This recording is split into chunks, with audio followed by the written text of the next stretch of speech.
ఓం మహాగణాధిపతయే నమః. ఓం గురుభ్యో నమః. ఓం శ్రీమాత్రే నమః. పరమేశ్వర స్వరూపమైనటువంటి జ్యోతిష, వాస్తు మరియు ఇతర అనేకమైనటువంటి శాస్త్రములను మనకు అందించినటువంటి మహర్షులకి నమస్కారం. హయగ్రీవ హయగ్రీవ హయగ్రీవేతి యోపధేత్ తస్య నిస్సరతే వాణీ జన్మకన్యా ప్రవాహవత్. అరుణాం కరుణాతరంగితాక్షీం ధృతపాశాంకుశపుష్పబాణచాపాం అనిమాదిభిరావృతాం మయూకైః అహమిత్యేవ విభావయే భవానీం. శ్రీమాత్రే నమః. ప్రేక్షకులకి ఆ లలితాంబిక అమ్మవారి యొక్క అనుగ్రహం పరిపూర్ణంగా కలగాలని మనస్ఫూర్తిగా కోరుకుంటూ ఈరోజు మనం వార ఫలితాల్లో 23 జూన్ నుంచి 29 జూన్ వరకు ఉండేటువంటి గ్రహస్థితి ఏ విధంగా ఉంది అని చూసుకున్నట్లయితే, మేషంలో కుజుడు, వృషభంలో గురువు, మిథున రాశిలో రవి, బుధ, శుక్రులు, కన్యా రాశిలో కేతువు, మీన రాశిలో రాహువు, మనకి ఈ యొక్క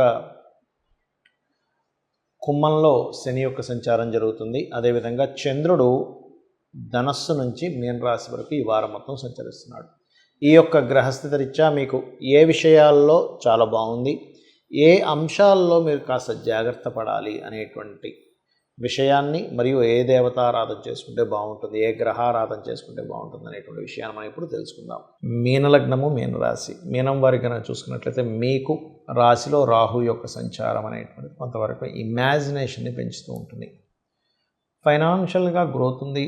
అందులో ముఖ్యంగా ఎలక్ట్రికల్ వస్తువులు, భూమికి సంబంధించిన పవర్ రిలేటెడ్ సంబంధించినటువంటి ఉద్యోగ వ్యాపారాల్లో ఉండేటువంటి వారికి మంచి యోగం ఉంది. కాకపోతే 12వ స్థానంలో ఉండేటువంటి శని యొక్క దృష్టి మీకు 2వ స్థానం మీద పడుతున్నందుకు కొంతవరకు ఎక్కువ ఇన్వెస్ట్మెంట్స్ చేయాల్సిన పరిస్థితి.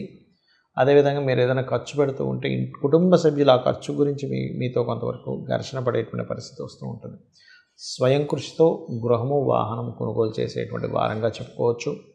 భూమి, అదేవిధంగా రియల్ ఎస్టేట్ రంగాల్లో ఉండేటువంటి వీరికి ఇప్పుడు యోగ్యవంతంగానే ఉంది అని చెప్పుకోవచ్చు. అదేవిధంగా కాస్త పూర్వజన్మ పుణ్యము భూమి రూపంలో, అసెట్ రూపంలో, లేదా మీకు ఏదైనా ఒక విద్యా రూపంలో వచ్చేటువంటి సమయంగా చెప్పుకోవచ్చు ఇది.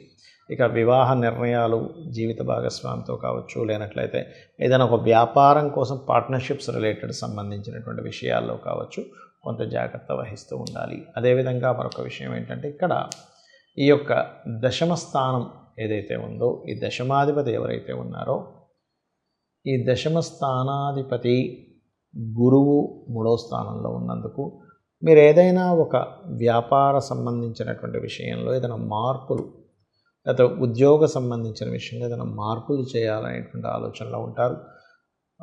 కాస్త ఏలినాడు శని నడుస్తూ 12వ స్థానంలో ఉన్నది కాబట్టి మీన రాశి ఆర్ మీన లగ్నం వారు ఇన్వెస్ట్మెంట్స్ చేసేటువంటి విషయాల పట్ల కాస్త జాగ్రత్తగా ఉండండి. అందులోనే ప్రధానంగా మీరు ఈ షేర్ మార్కెటింగ్ రిలేటెడ్ సంబంధించిన విషయంలో 26, 27 తేదీలు మరింత జాగ్రత్తగా ఉండాలి. 28, 29 తేదీలు కొంచెం కొత్తగా ఆన్లైన్లో పరిచయమైన ఫ్రెండ్స్ విషయంలో కావచ్చు, సంతానం కోసం చేసే ప్రయత్నాలకు సంబంధించిన విషయంలో కావచ్చు, కొంత జాగ్రత్తగా ఉండండి. ఇక మీకు లగ్నంలో రాహు యొక్క సంచారం జరుగుతున్నందుకు ఓం దుమ్ దుర్గాయ నమః అనే నామస్మరణ మీకు అన్ని విధాలా బాగుండేలా చేస్తుంది. చాలామందికి కొన్ని అపోహలు ఉన్నాయి. ఏమిటది అంటే, ఏలినాడు శని, అర్ధాష్టమ శని, అష్టమ శని ఇవి నడుస్తున్నప్పుడు మనకి ఏ పనులు అవ్వవు, చాలా కష్టాల్లోకి వెళ్ళిపోతాము అనేటువంటిది ఉంది. కానీ ఇందులో ఒక విషయం గుర్తుపెట్టుకోండి, స్ట్రెస్ అయితే ఖచ్చితంగా కొంత పెరుగుతుంది. బికాజ్ ఆఫ్ శని అనేటువంటిది కర్మకారకుడు కాబట్టి ఒక కర్మని పదే పదే చేయవలసి రావడము, లేకపోతే ఎక్కువ రోజులు దాని గురించి వెయిట్ చేయాల్సిన రావడం ఉంటుంది. కానీ ఒకటి గుర్తుపెట్టుకోండి, సక్సెస్ ఇవ్వకుండా ఉండడము అనేటువంటి శని కారకత్వం కాదు. ఆయన కారకత్వమే సక్సెస్ ఇవ్వడం. ఎందుకు అంటే, మీరు గమనించండి, ఏ రాజకీయ నాయకులు, పిఎంలు కావచ్చు, సీఎంలు కావచ్చు, మీరు తీసుకోండి, వాళ్ళ జాతచక్రాలు తీసుకోండి, వాళ్ళు గెలిచిన 99% ఆఫ్ కేసెస్ అర్ధాష్టమ శని, అష్టమ శని, ఏలినాడు శనిలోనే గెలిచారు. పిఎం మోడీ గారు వృశ్చిక రాశి, ఏలినాడు శని 2 సార్లు.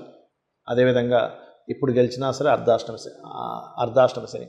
అలాగే జగన్ గారు అష్టమ శని సమయంలో గెలవడం జరిగింది. చంద్రబాబు నాయుడు గారు కానీ, స్వర్గీయ ఎన్టీ రామారావు గారు కానీ ఏలినాడు శని నడిచేటప్పుడు వాళ్ళు సీఎంలు అయితే అయ్యారు. అంటే దీని అర్థం ఏంటంటే, శని యొక్క కారకత్వం ఎప్పుడూ కూడా అష్టమ శని, అర్ధాష్టమ శని, ఏలినాటి శని ఏదొచ్చినా కూడా మిమ్మల్ని ఓడించడం ఆయన కారకత్వం కాదు, మిమ్మల్ని గెలిపించడమే ఆయన కారకత్వం. మిమ్మల్ని గెలిపించడానికి కాస్త శ్రమనిస్తాడు. ఇది బాగా అర్థం చేసుకోండి. మనం ఎప్పుడు కూడా ఒక స్ట్రగుల్లోకి వెళ్తున్నాం అన్నప్పుడే ఎక్కువగా బాగా ఆలోచిస్తాం, దీని నుంచి ఎలా బయటపడాలని. అప్పుడే బాగా నేర్చుకుంటాం. అంటే హీ ఈజ్ ద టీచర్. అంటే మనకు ఒక పాఠం నేర్పడానికి, జీవితం ఏంటో తెలపడానికి మాత్రమే ఆయన యొక్క స్థితి మనకు వస్తుంది. కాబట్టి దయచేసి ఈ యొక్క సమయాల్లో ఏదో అవుతుందనేటువంటి భావన నుంచి ఫస్ట్ బయటకు వచ్చేసేయండి. ఎందుకంటే నేను చాలామందిని చూస్తున్నాను, అమ్మో ఇది ఉంది, నేనేమీ చేయలేనేమో అనేటువంటి స్థితిలోకి వెళ్ళిపోతున్నారు. అది పూర్తిగా రాంగ్. ఎక్కడా శాస్త్రంలో అలా లేదు. మరి దీనికి ఏమిటి పరిహారము? మొట్టమొదటిగా మన జీవన శైలిలో మార్పులు చేసుకోవాలి. ఏమిటది? మధ్యాహ్నం పూట నిద్రపోకూడదు, ఉదయం పెందరాలే లేవాలి, వాకింగ్, ఎక్సర్సైజ్ లాంటివి చేస్తూ ఉండాలి. మీ కిందన పనిచేసే వాళ్ళకి, చిన్న వాళ్ళకి ఏదో ఒక ధన రూపేనో, వస్తు రూపేనో, వస్త్ర రూపేనో దానం ఇస్తూ ఉండండి. అదేవిధంగా శని త్రయోదశులు, శనివారాలు వీలున్నంత మటుకు శనికి తైలాభిషేకం చేయడం లాంటివి చేస్తూ ఉండండి. గోవుకి పిడికెడు బెల్లం తినిపిస్తూ ఉండండి. అదేవిధంగా మరొక విషయం ఏంటంటే, ఇక్కడ మీరు ఎంత శ్రమిస్తూ ఉంటే శని యొక్క ప్రభావం అంత తగ్గుతుంది. ఇది గుర్తుపెట్టుకోండి. ఎందుకంటే శ్రమకారకుడు, ఉద్యోగకారకుడు, లాభాల కారకుడు ఆయన. Because of 10th and 11th lordship ఆయనకు వచ్చింది కాబట్టి. దీంతో పాటు ఒక మంత్రం చెప్తాను. ఓం అనాకలిత సాదృశ్య చుబుక శ్రీ విరాజితాయే నమః. ఇక దీంతో పాటు ఇంకొంతమందికి ఇంకొన్ని అపోహలు ఉన్నాయి. ఏమిటి? నాకు కాలసర్పదోషం ఉందండి, ఏమీ కలిసి రాదేమో. కాలసర్పదోషం ఉన్నటువంటి వారు 140 ప్రెసిడెంట్ల జాతకాలు నేను చూశాను. వాళ్ళకి కాలసర్పదోషం ఉంది, దేశాలను మొత్తం వాళ్ళు పాలిస్తున్నారు. మరి దీనికి ఏమంటారు? కాలసర్పదోషం ఇండివిజువల్ చార్ట్ మీద ఎఫెక్ట్ ఉండదు, దేశకాల పరిస్థితుల మీద ఉంటుందని శాస్త్రంలో ఉంది. మరి ఎంతో కొంత అన్ని గ్రహాలు దగ్గరికి వచ్చేసాయి కదండి, ఏమి టెన్షన్ పడాల్సిన పని లేదు. చక్కగా రాహుకేతువుల దగ్గర దీపారాధన చేసుకోండి. కాళహస్తికి వెళ్ళి ఆ పరమేశ్వరుడి యొక్క పాదాలు పట్టుకొని ఆయనే చూసుకుంటాడు. మీకు కాలసర్పదోషం ఉన్నా, ఏ దోషం ఉన్నా కూడా. ఇది కాకుండా సర్పదోషం అని ఉంటుంది. అప్పుడు మాత్రం కాస్త మీరు రాహుకేతు పూజ చేస్తూ, మీరు అంటే ఏం లేదు, ఓవర్ యాంగ్జైటీ, కోపం రావడం, సడన్గా కొన్ని ఇన్సిడెంట్స్ లైఫ్లో సడన్ మార్పులు రావడం జరుగుతుంది సర్పదోషం వల్ల. దీనికి ఏం టెన్షన్ పడక్కర్లేదు. సర్పసూక్తం చదువుకోండి. చక్కగా మీరు నవగ్రహాలు రాహుకేతువుల దగ్గర దీపారాధన చేస్తూ రావి చెట్టు చుట్టూ ఎక్కువ ప్రదక్షిణాలు చేయండి సర్పదోషం ఉన్నటువంటి వారు. శాస్త్రం, జ్యోతిషాస్త్రం ఎందుకుంది అంటే మనల్ని భయపెట్టడానికో, మనల్ని అజ్ఞానం వైపు నెట్టడానికో కాదు. మీరు ఈ యొక్క ప్రాబ్లం వచ్చినప్పుడు మీరు ఏం చేయాలి? దానికి ఖర్చు అవ్వదుగా. మీకు రావి చెట్టు చుట్టూ ప్రదక్షిణం చేసుకుంటారు, పసుపు కుంకుమ గంధం కలిపిన వాటర్తో అభిషేకం చేస్తారు మన శాస్త్రాల్లో ఉన్నట్టుగా. చేయండి, సింపుల్. అదేవిధంగా ఒకటే గుర్తుపెట్టుకోండి, మనకి జన్మజాతకంలో ఏ దోషం ఉన్నా, ఎటువంటి అద్భుతమైన యోగం ఉన్నా, దోషము తగ్గాలన్నా, యోగం అద్భుతంగా ఫలించాలన్నా మనము చేయవలసినటువంటి మొట్టమొదటి విషయం ఏమిటి అంటే, అమ్మ నాకు ఈ గ్రహాలు, ఈ తత్సంబంధించిన యోగాలు ఇవేమీ నాకు తెలియదు, కేవలం నా కర్మను నేను ధర్మబద్ధంగా చేస్తూ నీ యొక్క పాదాలను ఆశ్రయించడం మాత్రమే నాకు తెలుసు, నిన్ను నమ్ముకున్నాను, నాకు ఇవేమీ తెలియవు అనుకోని మీరు కనుక అమ్మవారిని నమ్ముకుంటూ మీరు వెళ్తున్నట్లయితే 100% అమ్మే చిన్న పిల్లల్ని తల్లి ఎలా చూసుకుంటుందో అమ్మ అలా చూసుకుంటుంది. కాబట్టి ఇది చేయండి. నిత్యము లలిత చదువుకోండి, ఉదయము సాయంత్రం, ఖచ్చితంగా బాగుంటుంది. అది కూడా నాకు నోరు తిరగదండి అనుకునేటువంటి వారు సూర్యభగవాను చూస్తే అందులోనే సకల దేవతలు ఉన్నారంటారు.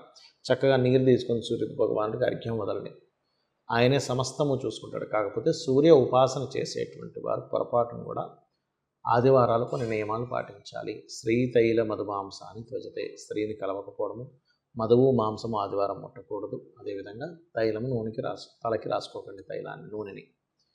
ఇది చేయండి, ఖచ్చితంగా మీకు కలిసి రావడం జరుగుతుంది. అన్ని విధాలా మీకు బాగుంటుంది. అమ్మవారి అనుగ్రహం మీకు లభిస్తుంది. శ్రీమాత్రే నమః.